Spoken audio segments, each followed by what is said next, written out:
Nous sommes très satisfaits de cette visite puisque l'État vient pour reconnaître les travaux qui sont faits et nous donner des moyens supplémentaires afin de réussir cette opération-là.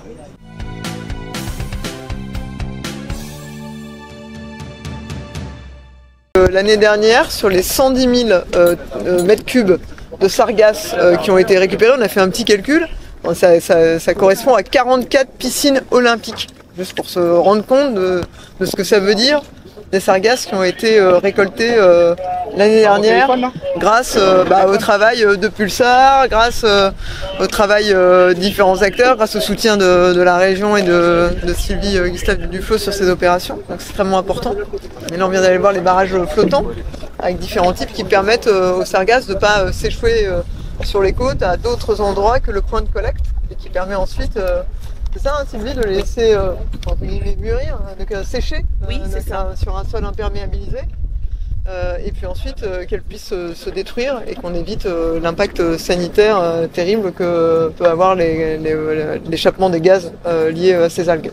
Donc un travail extrêmement important qui était important de venir voir et de soutenir. On est content aussi d'avoir pu aussi signer les financements de subventions aux communes de Petit-Bourg et aux communes de Goyave, de façon à pouvoir les aider à justement mettre en place ces barrages flottants ou des moyens nautiques de collecte de sargasses, de façon à lutter contre l'invasion des algues.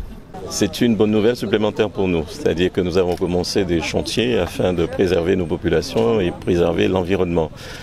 Cette signature, c'est 753 000 € supplémentaires qui nous permettront d'acheter du matériel, de la mécanique, des engins qui seront en capacité de collecter les sargasses en mer, mais aussi des engins pour pouvoir collecter depuis la terre avec de longs bras.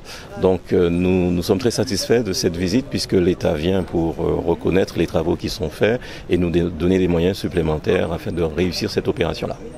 Alors on s'est rendu aujourd'hui avec Sylvie Gustave Duflot pour aller voir les barrages qui ont été posés ici au large de Petit-Bourg après avoir signé en fait deux engagements de l'État, deux subventions auprès de deux communes, la commune de Goyave et la commune de Petit-Bourg, pour permettre aux communes, dans le cadre de leur lutte contre les sargasses, de pouvoir financer des barrages flottants, qui sont ceux qu'on a été voir, mais aussi des moyens nautiques ou des moyens aussi terrestres et nautiques qui permettent de venir capter les algues avec des tractopelles aquatiques. On va expliquer ça dans le cadre de l'embarcation. Donc pour nous c'est évidemment un sujet extrêmement important que la lutte contre les sargasses. Moi je vous remercie beaucoup Sylvie Gustave Duflot pour son engagement en tant que présidente de l'OFB sur ce sujet et puis aussi comme vice-présidente de la région aussi engagée sur ces sujets et qui nous accompagne.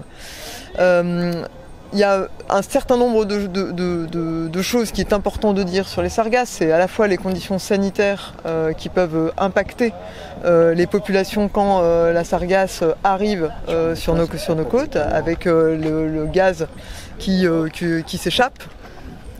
Et qui crée des vapeurs toxiques. C'est aussi, Sylvie me le disait en bateau, c'est aussi le phénomène d'érosion de nos côtes. C'est-à-dire qu'en 6 ans, il y a des plages qui ont disparu avec l'invasion des sargasses. C'est aussi le phénomène, les conséquences que ça peut avoir sur le corail, sur la mangrove, sur les herbiers.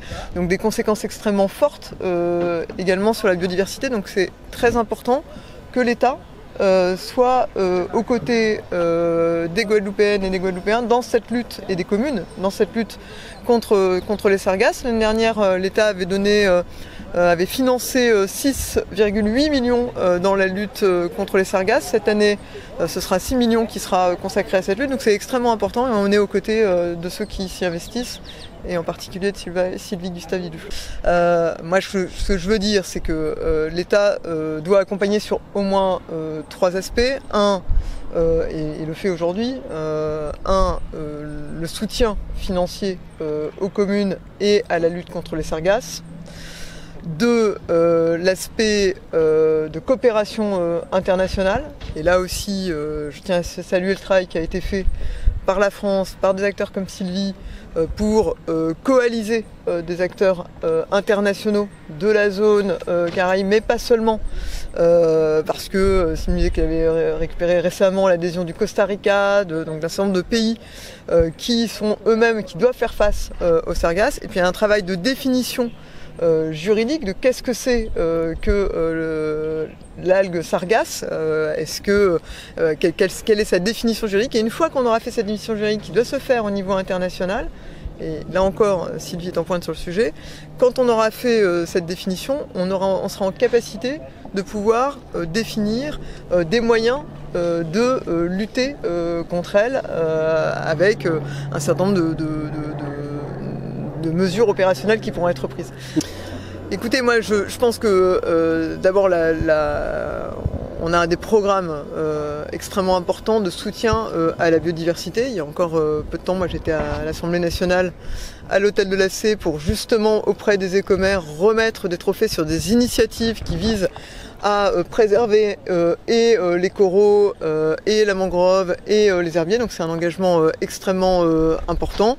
S'il y a des difficultés administratives, moi je suis tout à fait prête à les étudier et à faire en sorte qu'elles soient levées, puisque ce serait dommage que, alors qu'on poursuit un objectif de préservation de ces écosystèmes remarquables, qu'on soit entravé par des questions administratives. Et je pense que si ces entraves existent, il faut être capable de les lever. Maintenant, ce que l'on prend avec les prestataires, puisqu'ils posent les barrages, mais ils sont aussi chargés de la maintenance de ces barrages. Donc effectivement, c'est compris dans la prestation que l'on a contractée avec un prestataire privé.